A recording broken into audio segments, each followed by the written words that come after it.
Olá a todos, chamo a todos bem-vindos a mais um vídeo do nosso projeto A Bíblia ao longo do ano, aqui no canal da Igreja Luterana de Interlagos. Você, mais uma vez, está convidado a participar, a ouvir, a acompanhar mais 4 capítulos do livro do Êxodo, hoje para o dia 13 de fevereiro. Vamos juntos? Iniciando com um breve resumo dos capítulos. Êxodo 17, 1 a 7, a água da rocha em Refidim. O povo parte do deserto de Sim e acampa em Refidim.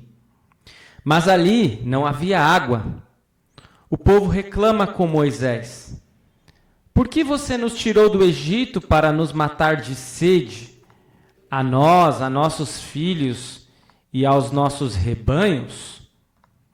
Então Moisés falou com o Senhor: que farei com este povo? Daqui a pouco vão me apedrejar. O Senhor respondeu: bata na rocha, e dela sairá água, e o povo beberá. Assim aconteceu. E Moisés chamou o lugar de Massá e Meribá, que significam provocação e reclamação. A próxima história dentro do capítulo 17 é os amalequitas atacam Israel. Os amalequitas atacaram o povo de Israel em Refidim. Então Moisés ordenou que Josué escolhesse alguns homens para lutar contra os amalequitas. E enquanto isso, Moisés, Arão e Hur subiram para o alto do monte. Quando Moisés levantava os braços, Israel vencia. Quando abaixava as mãos, os amalequitas venciam. Qual foi a solução encontrada? Arão e Hur ficaram ao lado de Moisés para segurar os seus braços. Deste modo, os israelitas conseguiram vencer os amalequitas. E Moisés edificou um altar e lhe deu o nome de Javé Nissi, o Senhor é a minha bandeira. Então partimos para o capítulo 18, quando Moisés recebe uma visita especial. Jétro, o sogro de Moisés, juntamente com os filhos de Moisés, Gerson e Eliezer, e sua esposa, Zípora, vão visitá-lo. Moisés conta para Jétro tudo o que o Senhor havia feito na saída do povo do Egito. Eles celebram em família e Jétro oferece um holocausto e sacrifícios a Deus em agradecimento. Na sequência do relato, nós percebemos que Moisés ficava julgando as mais diversas situações apresentadas, desde o nascer do sol até o fim do dia. E ao perceber que Moisés estava sobrecarregado, Jétro oferece uma solução. E a solução está lá no texto do Êxodo, capítulo 18, versículos 17 a 23. E vale a pena a leitura, quando nós lemos o seguinte: o sogro de Moisés lhe disse: não é bom o que você está fazendo. Com certeza todos ficarão cansados, tanto você como este povo que está com você. Isto é pesado demais para você, você não pode fazer isso sozinho. Escute agora o que eu vou dizer. Eu o aconselharei e que Deus esteja com você. Represente o povo diante de Deus. Leve as suas causas a Deus. Ensine-lhes os estatutos e as leis e faça com que conheçam um caminho em que devem andar e a obra que devem fazer. Procure entre o povo homens capazes, tementes a Deus, homens que amam a verdade e odeiam a corrupção. Coloque-os como chefes do povo, chefes de 1000, chefes de 100, chefes de 50 e chefes de 10, para que julguem este povo em todo o tempo. Toda causa grave trarão a você, mas toda causa pequena eles mesmos julgarão, e assim será mais fácil para você e eles o ajudarão a levar essa carga. Se você fizer isso, e se essa for a ordem de Deus, então você poderá suportar, e também todo este povo voltará em paz ao seu lugar. E assim aconteceu. E Moisés ficou mais tranquilo e focado no que mais importava, a saber, a condução e orientação de todo o povo. Chegamos ao capítulo 19, onde Deus fala com Moisés no Monte Sinai. Ao saírem de Refidim, eis que o povo acampa ao pé do Monte Sinai. E Moisés subiu para encontrar-se com Deus. E Deus vai trazer recomendações dos versículos 3 a 6 do capítulo 19. Assim você falará à casa de Jacó e anunciará aos filhos de Israel: vocês viram o que fiz aos egípcios e como levei vocês sobre asas de águia e os trouxe para perto de mim. Agora, pois, se ouvirem atentamente a minha voz e guardarem a minha aliança, vocês serão a minha propriedade peculiar dentre todos os povos, porque toda a terra é minha. E vocês serão para mim um reino de sacerdotes e uma nação santa. São estas as palavras que você falará aos filhos de Israel. O povo aderiu à recomendação e respondeu: tudo que o Senhor falou, faremos. E Deus vai fornecer novas recomendações, agora dos versículos 9 a 13. Eis que virei a você numa nuvem, Moisés, uma nuvem escura, para que o povo ouça quando eu falar com você e para que também creiam sempre em você, porque Moisés tinha anunciado as palavras do povo ao Senhor. E o Senhor disse a Moisés: vá ao povo e consagre-o no dia de hoje e amanhã, que eles lavem as suas roupas e estejam prontos para o terceiro dia, porque no terceiro dia o Senhor, à vista de todo o povo, descerá sobre o monte Sinai.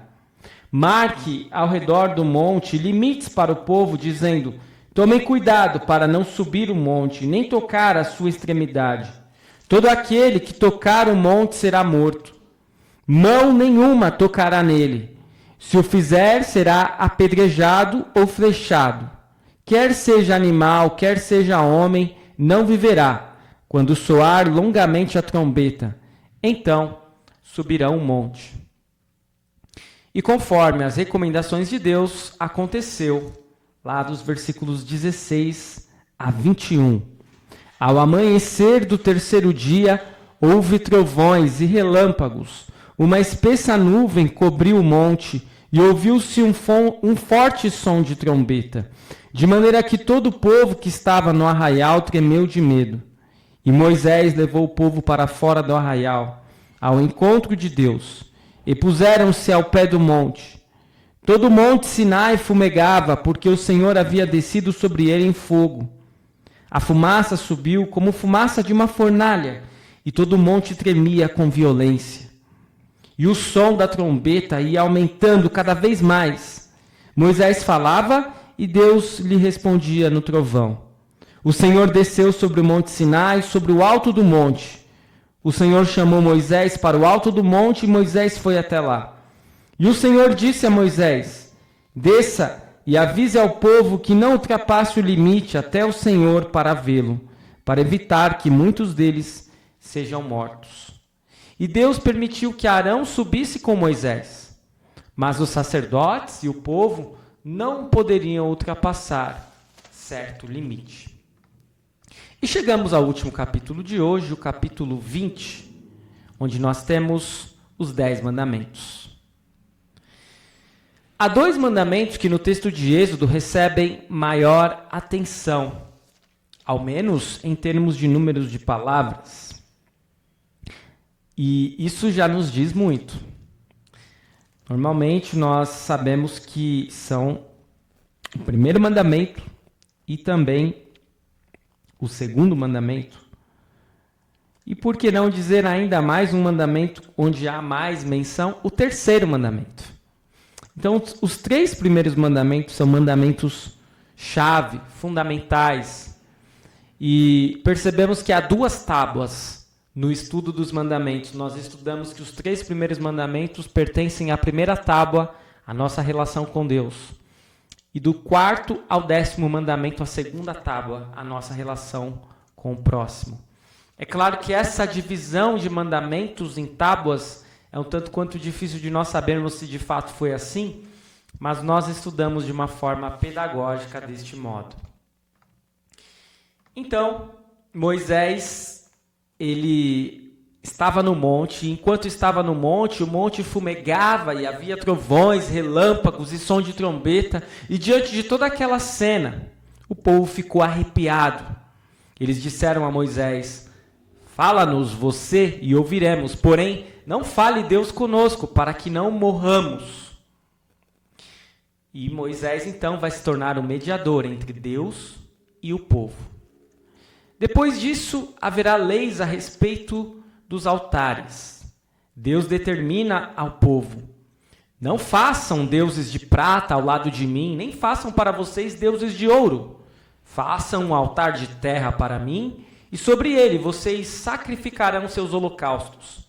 Não façam um altar de pedras lavadas, pois se fizerem uso de ferramentas, vocês terão profanado o altar. Não subam o altar por degraus, para que ali não seja exposta a sua nudez.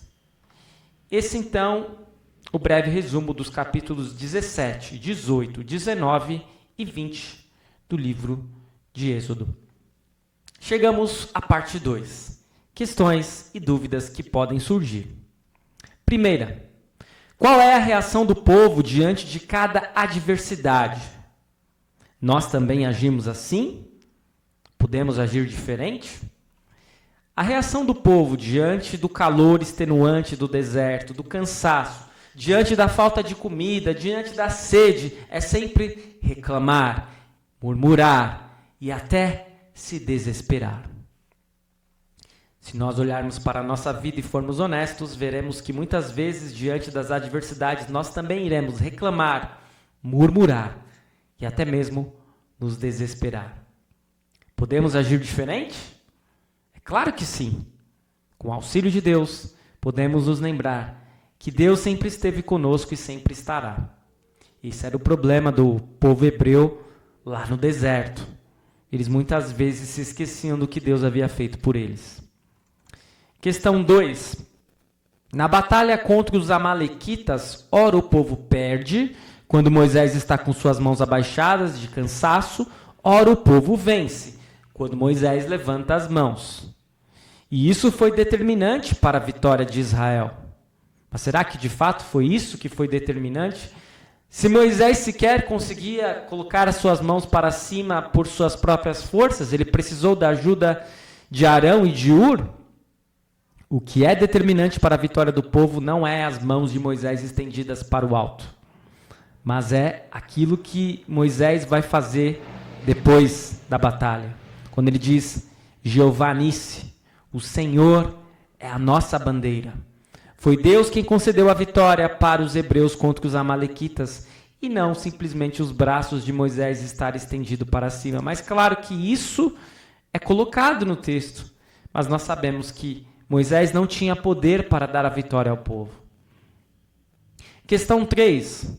Moisés curte um momento de paz após tantos desafios e percalços junto a seus familiares. Qual a importância de fazermos pausas ao longo da vida? É fundamental e importantíssimo estar com os nossos entes queridos. Infelizmente, Moisés enfrentava tantas coisas que ele sequer poderia conviver com a sua família. Mas eles vão até o seu encontro e o visitam. E aquilo com certeza deve ter dado um alívio. Imagine para vocês rever os seus filhos, que você não via há tanto tempo, e Moisés rever os seus 2 filhos, Gerson e Eliezer. Rever a sua esposa, Zípora, o seu querido sogro, Jetro, que depois vai ajudá-lo. É fundamental. Moisés não pode resolver tudo sozinho, e nós veremos já na sequência, na próxima questão.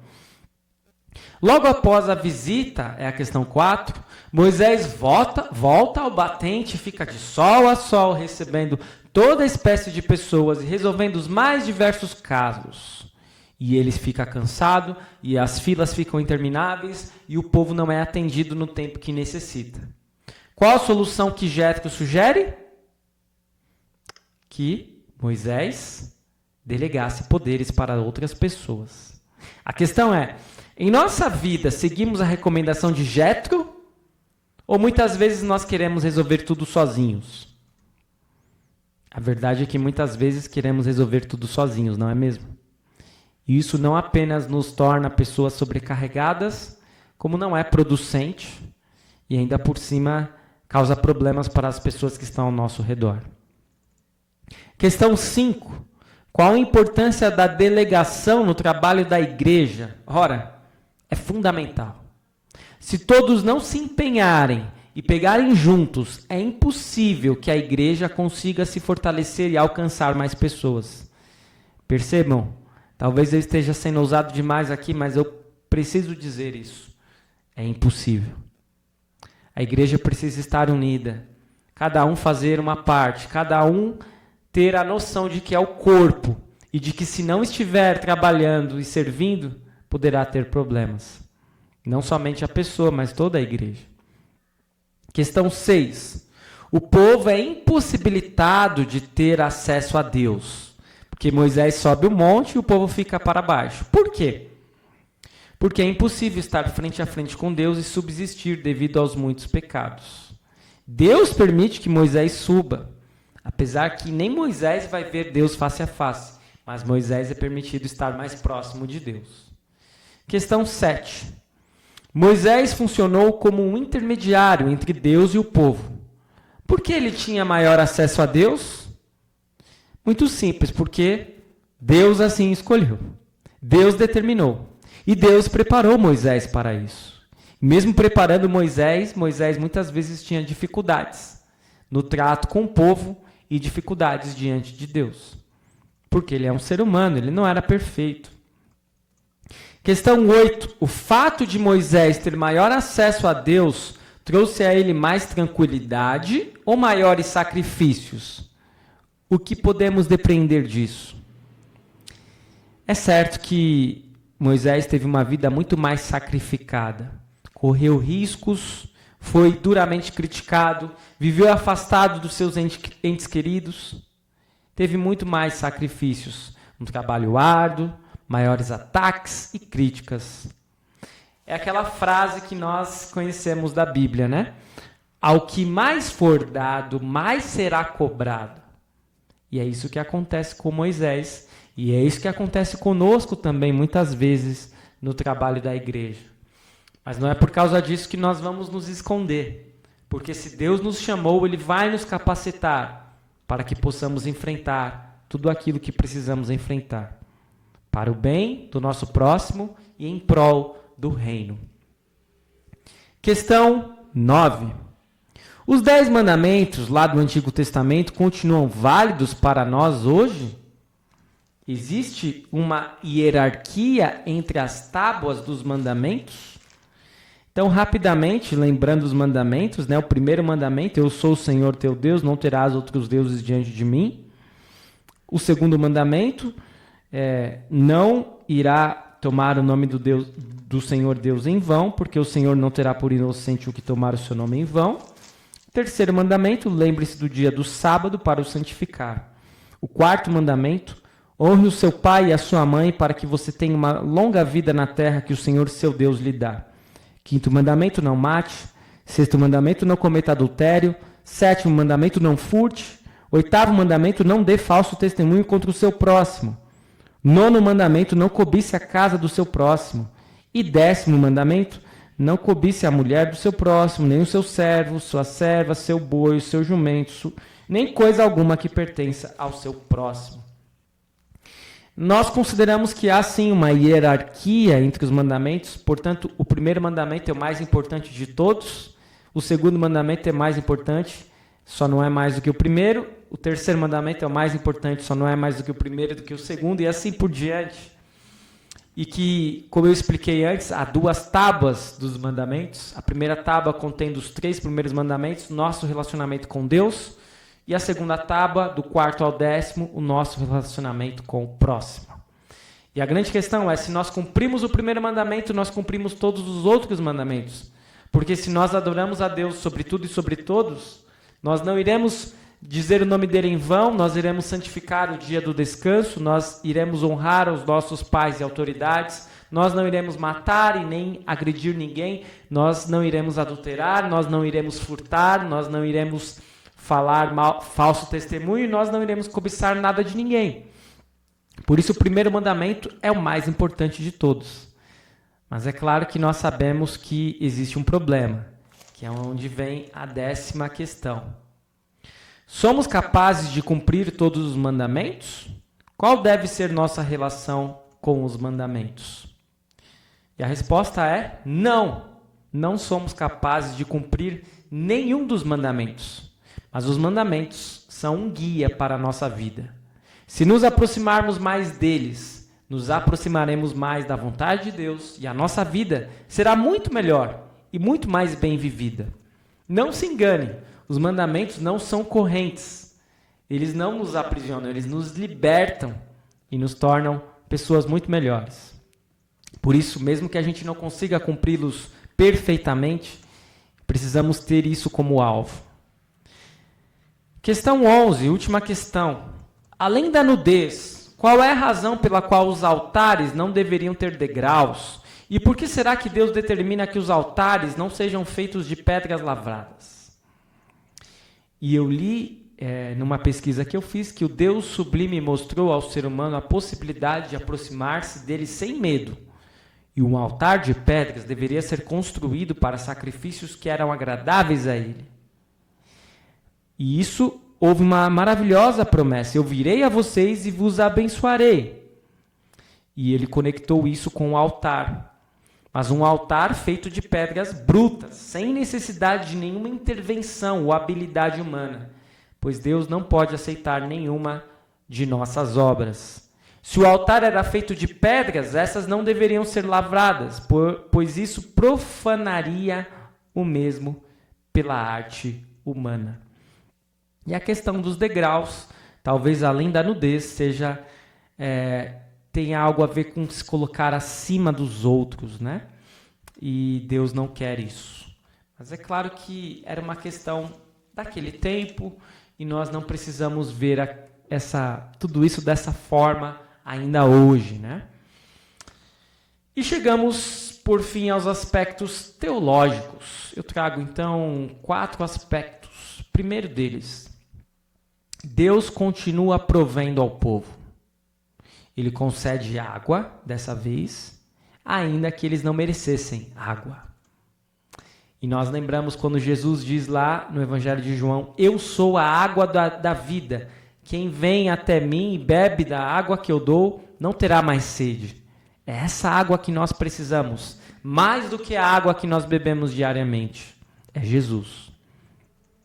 Segundo, o povo não apenas é obrigado a enfrentar as dificuldades do deserto, o calor, a seca, a fome, a sede, como também povos inimigos, os amalequitas. Mas Deus continua pelejando por eles. Deus continua os protegendo de todos os perigos. Eles estão nas mãos de Deus e não há lugar melhor para estar. Terceiro, Moisés é escolhido como intermediário entre o povo e Deus. E isso lhe traz muita sobrecarga. Por isso é importante ele seguir a recomendação de seu sogro e delegar funções. É importante que ainda hoje também no trabalho da igreja, no trabalho do reino, não façamos tudo, não abracemos tudo, pois precisamos contar também com as outras pessoas que estão ao nosso redor. Quarto e último aspecto teológico. Sobre os 10 mandamentos. Eles devem guiar a nossa vida, pois por meio deles sabemos qual é a vontade de Deus. Somente Cristo cumpriu eles integralmente, e é graças a este cumprimento e o seu sacrifício que somos salvos. Espero que este vídeo tenha sido de grande proveito para você. Continue seguindo o nosso canal, o Projeto A Bíblia, ao longo do ano. Amanhã voltamos com mais 4 capítulos do livro de Êxodo, capítulos 21 a 24.